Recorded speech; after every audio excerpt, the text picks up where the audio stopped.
Bonjour les parents voyageurs, je suis Émilie et depuis septembre 2025, nous sommes de retour dans notre pays de cœur, l'Espagne, où nous avons déjà vécu pendant 7 belles années. Dans cette série de capsules, je vais vous faire découvrir les particularités de la vie en Espagne et partager avec vous plein d'informations utiles si vous envisagez, vous aussi, de vous y installer en famille. Belle écoute!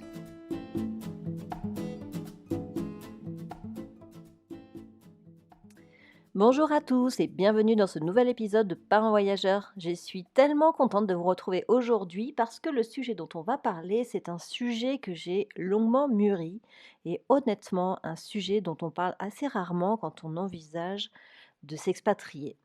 Alors voilà, le sujet c'est se faire des amis. C'est aussi simple et aussi compliqué que ça. Et plus précisément, se faire des amis en Espagne. Parce que oui, on a une idée très romantique de l'expatriation.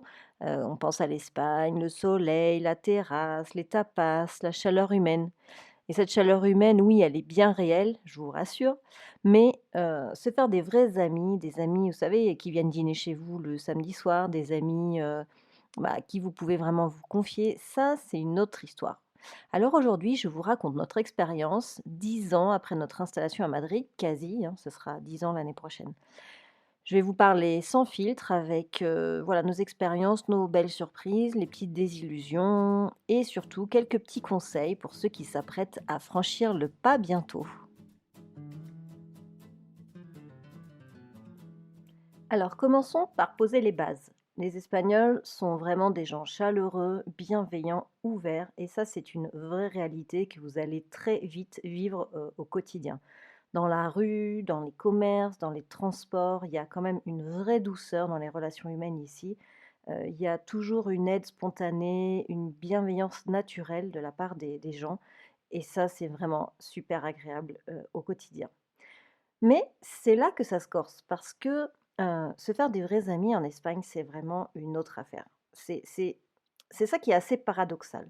Pourquoi? Parce que les Espagnols ont ce qu'on appelle les amigos de toda la vida. C'est des amis, qu'ils ont, de toute la vie. Ce sont des groupes d'amis d'enfance, souvent ils sont formés à l'école, des fois jusqu'à l'école primaire, des fois c'est au collège, des fois c'est un peu plus, université. Et ce groupe-là, souvent, il est quand même déjà très fort, très soudé, très complet. Et il ne laisse pas beaucoup de place, aux nouvelles rencontres. Alors moi, juste pour vous rappeler, j'habite à Madrid et beaucoup de gens que j'ai rencontrés, viennent de Madrid, ont grandi à Madrid, pardon, et donc c'est des gens qui ont vraiment leurs racines ici. Peut-être que dans certaines villes où les gens ont bougé, heu, ben, on va moins retrouver ça parce que les amis de toda la vida, ils sont généralement dans la ville d'origine, là où ils sont, on va dire, enracinés. Moi, je vous parle vraiment de la spécificité à Madrid. Après, les gens ici ne bougent pas énormément. Donc c'est pour ça que je le vois au travers de mes collègues, des amis qu'on a ici, à travers l'école, là où on habite et cetera. Donc il peut y avoir des exceptions évidemment, tout ce que je dis, il faut le nuancer. Hem, donc ajoutez à ça la famille, parce qu'en Espagne, la famille prend une place énorme dans le planning, de tout le monde. Les cousins, les tantes, les grands-parents, les parents, l'anniversaire de la tante, les cousinades, voilà. Ici, le dimanche, c'est sacré, entre les anniversaires, les fiestas locales, l'agenda d'un Espagnol est bien souvent rempli, bien même qu'on arrive avant dans le décor. Et puis, il y a une autre chose à comprendre. En Espagne, on se voit dehors aussi. Donc ça, c'est vraiment très culturel. On se voit au parc, en terrasse, pendant que les enfants y jouent. Et c'est assez magnifique d'ailleurs parce que cette vie à l'extérieur, elle est vraiment très agréable. Quelle que soit la météo, il peut faire soleil, mais aussi très froid, et on se voit aussi dehors. Mais être invité à dîner chez quelqu'un, rentrer dans leur maison et dans leur intimité, ça prend beaucoup de temps. Et les Espagnols protègent vraiment leur sphère privée. Et ça ne veut pas dire qu'ils ne vous apprécient pas, ça ne veut pas dire qu'ils ne voilà, qu'ils ne vous aiment pas, mais il leur faut du temps. Il faut savoir aussi que, en tout cas à Madrid, les appartements, les logements sont très petits. Recevoir des gens chez soi et encore plus des familles, ça demande une logistique un peu complexe parce que, bah, en fait, on n'a pas énormément de place, on a de quoi accueillir, enfin, on a une petite table, 4 personnes dans la salle à manger. On n'a pas énormément de place chez nous, donc on se sent aussi un peu à l'étroit. Donc je pense qu'il y a le côté culturel de se voir à l'extérieur, mais aussi le fait que, bah, on habite dans des tout petits apparts et que, bah, logistiquement, c'est pas non plus hyper pratique. Les Espagnols, en général, quand ils se voient en famille, bah, ils vont à la casa de los abuelos, ils vont en famille, ils vont dans la maison secondaire, chez les parents, grands-parents, et cetera. Mais assez peu finalement, dans leur propre appartement.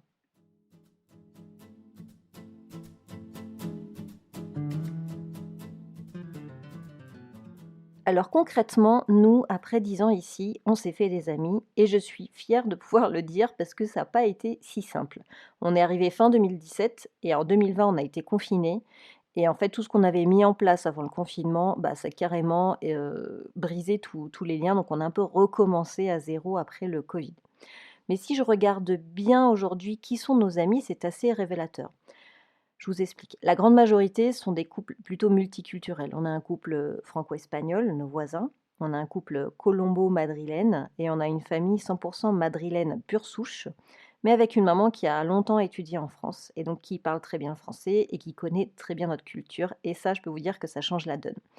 Cette petite brèche culturelle, cette petite fenêtre ouverte sur notre monde à nous, et ben, en fait, je vous dis, ça change tout. Parce que, ça crée en fait un espèce de terrain commun, une compréhension mutuelle qui permet d'aller beaucoup plus loin dans la relation. En fait, la petite brèche, le fait que ce soit pas forcément des gens pure souche, madrilènes, bah, en fait, ça nous ouvre la porte, bah, à la relation. Je sais pas si c'est assez clair ce que je dis? En tout cas, clairement, c'est en grande partie grâce à l'école qu'on a fait ces relations principalement. Les enfants jouent un rôle incroyable, hein, dans les amitiés à l'étranger, il faut vraiment pas du tout le sous-estimer. Alors même si les amitiés de l'école, ce ne sont pas forcément, des personnes avec qui on se serait lié d'amitié dans un autre contexte. Il y a plein de mamans de l'école que j'aime bien, parler avec elles à la fin de l'école, mais de là à sortir en soirée, bon, pas tellement. Donc il y a des amis, on va dire, un peu superficiels et puis il y a quand même des gens avec qui tu arrives à bien connecter. Je vais vous donner justement un exemple assez concret. Les parents du meilleur ami de notre fils, aîné. Alors ça fait combien de temps qu'on les connaît? Ça fait 6 ans, mais il nous a fallu 4 ans vraiment pour nouer une relation solide. En fait, ils se sont rencontrés, au CP, quand lui il est rentré au CP. Hem et en fait 4 ans après, donc on s'est vus régulièrement, les enfants, les uns les autres, chez les uns chez les autres à jouer et cetera, aller à l'extérieur. Et 4 ans après, en fait, ils nous ont invités à la communion de leur fils avec toute leur famille et pour nous, là, on a senti que on avait passé un cap, en fait. Pour nous, c'était, vraiment un honneur d'avoir été, invités, en famille. Il y avait assez peu d'amis, je crois qu'il y avait 3 couples d'amis au total et on s'est sentis, vraiment privilégiés d'être là. Mais ça nous a pris quand même 4 ans, 4 ans de relations à entretenir, essayer de se voir à l'extérieur, enfin voilà, c'est quand même très long.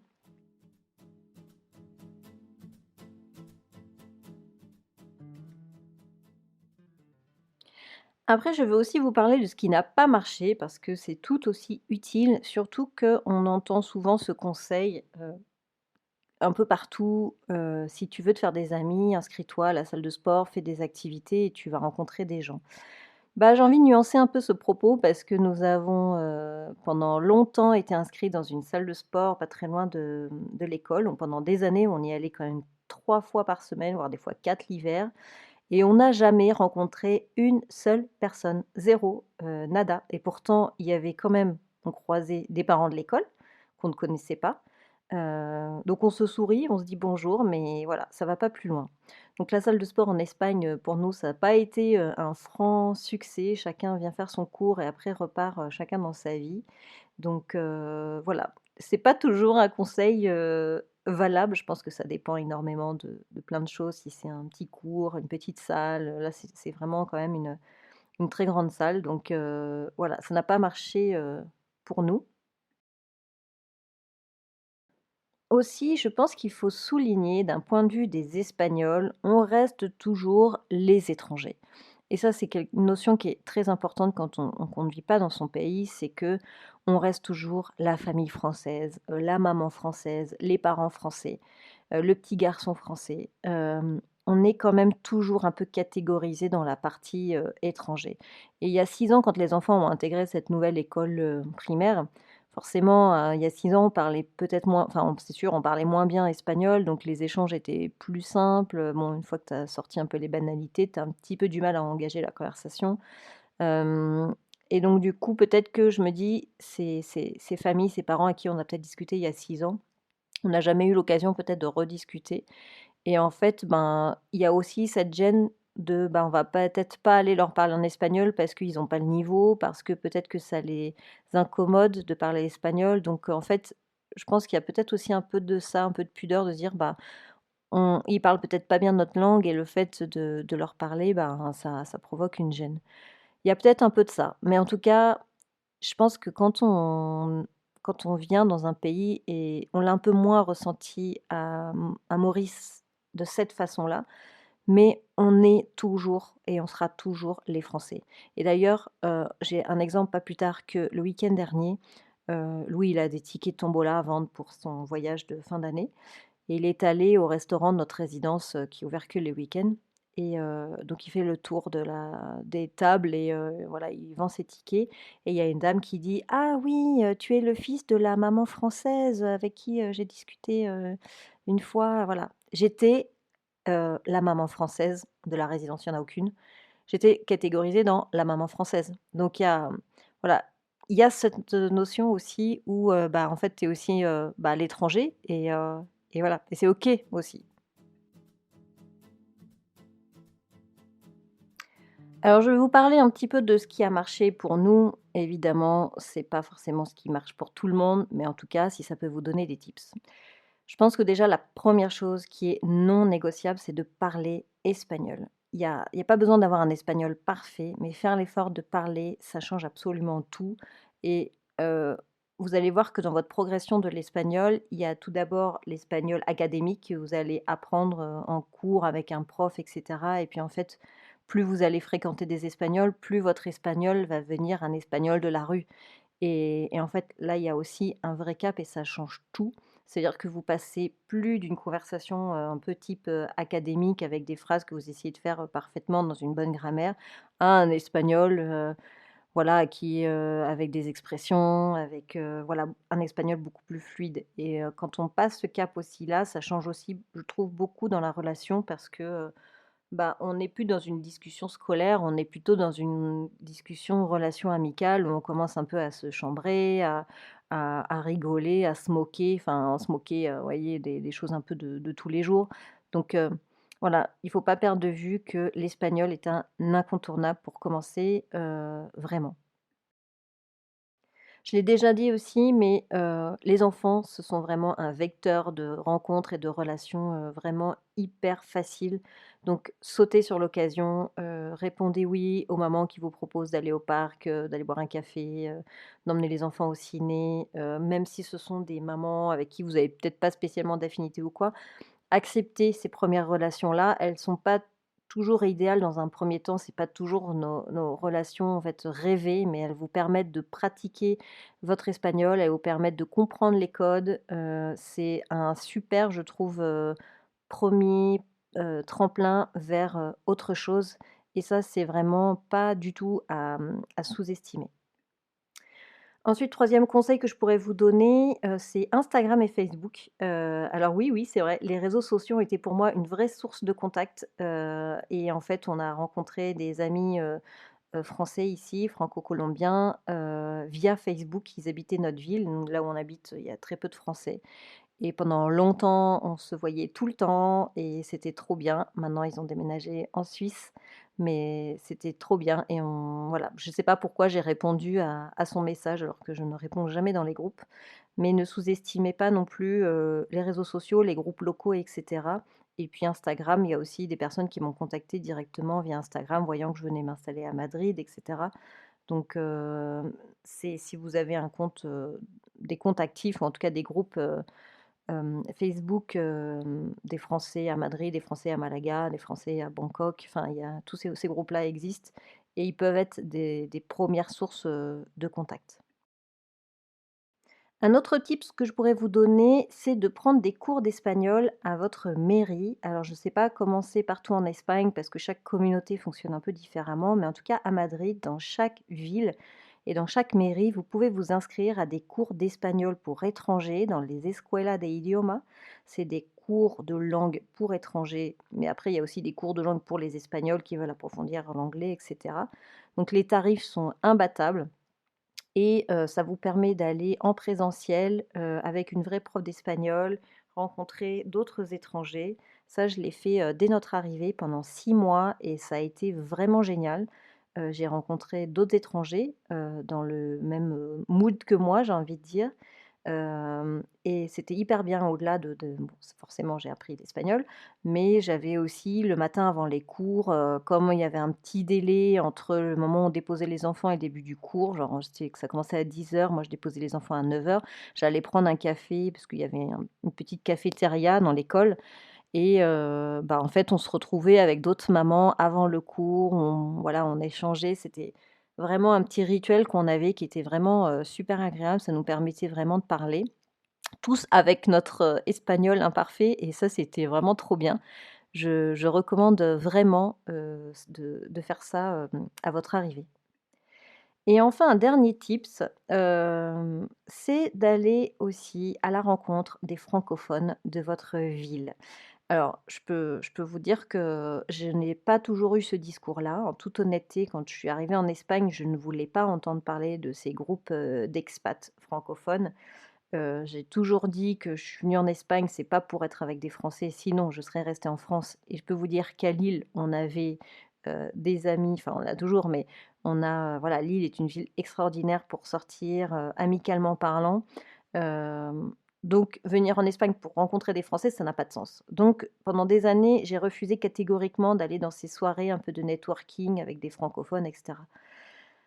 Finalement, une fois que le covid était passé, j'avoue que je me sentais quand même dans une forte solitude, parce que tous les liens qu'on avait commencé à tisser avant le covid, bah, en fait, bah, plus personne se recontactait, ça a été un peu le néant et j'avoue que cette période post-covid a été p un peu compliquée et je me sentais quand même assez seule. Je suis entrepreneur, donc je travaillais de la maison. Donc voilà, je sentais qu'il fallait que je fasse quelque chose et à ce moment-là, j'ai, trouvé un groupe sur Facebook de femmes entrepreneurs. C'était pas spécialement, «des expatriés» entre guillemets, c'était des femmes entrepreneurs qui voulaient à la fois faire un peu de business, donner de visibilité, mais en tout cas enfin, se rencontrer, entre femmes, autour d'un apéro et j'ai commencé à aller à ces soirées, c'était une fois par mois et en fait, j'ai trouvé ça génial parce que j'ai rencontré des filles extraordinaires, en fait, des filles comme moi. On est tous venus notre propre chef, on a monté notre boîte, voilà, des gens, où leur parcours me parlait vraiment et c'était pas forcément bon, il y en avait aussi, hein, des femmes d'expat où leur mari avait été muté et qui sont dans un autre schéma que le nôtre, dans lequel je me retrouve pas forcément. Mais il y en avait aussi et ça s'est très bien passé aussi parce que c'est des gens qui sont très ouverts d'esprit et voilà et en fait, aller dans ces groupes, rencontrer d'autres francophones, ça a été une vraie bouffée aussi d'air parce que, voilà, ça m'a remis un peu en selle sur mon réseau social, même s'il était, francophone. Donc je pense que vous pouvez travailler vos relations, locales avec des Espagnols, mais tout en ayant toujours un pied dans quelques groupes francophones de temps en temps. Honnêtement, ça fait vraiment du bien et ça permet vraiment d'équilibrer un petit peu, la vie sociale et de, pas toujours se sentir étranger et se sentir aussi compris, dans les soirées parce qu'on a les mêmes rêves, parce qu'on a les mêmes blagues, parce qu'on a les mêmes, références, musicales et cetera. Donc ça fait du bien, aussi, au moral. Alors voilà, je pense que j'ai fait un peu le tour de la question. Si, vraiment je devais résumer, ce que je viens de dire, c'est que, bah, oui, les Espagnols, ils sont hyper chaleureux, ils sont hyper sympathiques, mais il faut savoir que leur cercle est déjà bien construit et ils vous attendent pas les bras ouverts, hein, ils sont déjà bien installés et donc rentrer dans leur cercle, bah, demande de la patience, de la régularité, une vraie envie d'entretenir la relation, avoir aussi les outils pour pouvoir communiquer avec eux, ça c'est, hyper important donc voilà, il faut être patient et faut s'adapter aux codes, d'ici. Ça veut dire aussi, ben, aussi aller prendre, un café à 6 heures du soir, prendre le goûter à 6 heures ou 7 heures le soir, avec les enfants alors que, ben, toi à 6 heures tu es déjà en train de faire les bains des petits.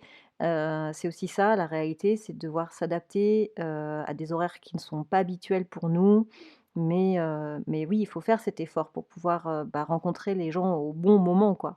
Donc s'adapter, faire preuve de patience et surtout, continuer à rencontrer des francophones, ou si vous parlez une autre langue ou si vous êtes une famille multiculturelle, allez voir aussi, du côté d'autres communautés que vous à qui vous parlent, de manière à pouvoir, bah, quand même tisser des liens avec d'autres personnes pour pas se sentir seul. Parce que l'expatriation, c'est vrai qu'il y a des gros moments de solitude et c'est pas évident, c'est une vraie réalité donc entourez-vous de gens, allez dans les groupes, testez des choses, et franchement ça vient petit à petit et vous allez pouvoir fêter et célébrer les petites étapes au fur et à mesure. J'espère que cet épisode vous a plu. Si c'est le cas, n'hésitez pas à lui laisser 5 étoiles ou un petit commentaire sur votre plateforme d'écoute. Ça nous aide beaucoup à gagner en visibilité. Je vous souhaite une très belle semaine et je vous dis à mercredi dans 15 jours. Bye bye.